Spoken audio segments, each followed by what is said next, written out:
ससुरा से आइल नैहर जाए के बाड़े देवघर।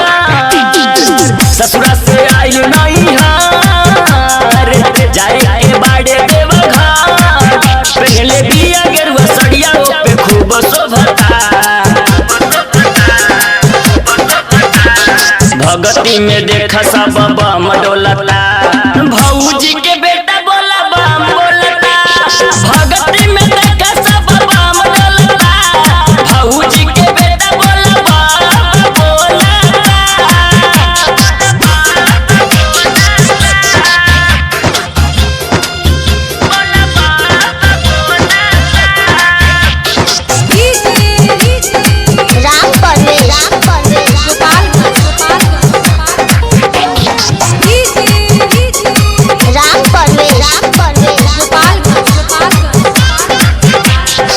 चलत बिया कांवर लेके देखा उहो राह में।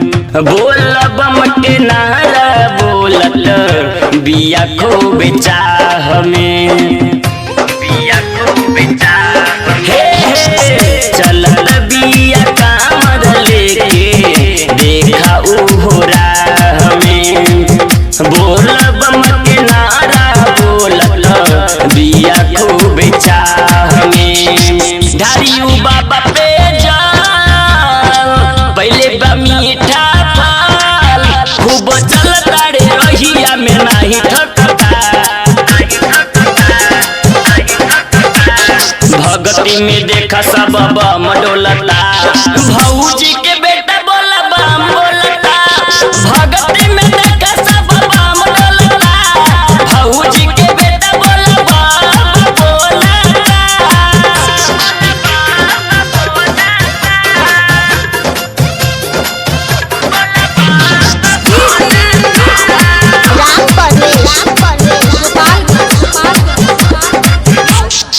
बाबा के भगती में बिया पगलाइल। कहेले झुमत गावत रहिया कट जाई। सखी हो बाबा के भगती में बिया पगलाइल। कहेले झुमत गावत रहिया कट जाई। राइटर रोहित कुमार दादा डे बाबा दरबार। अमित मनोहर के संग ई खूब डोलता।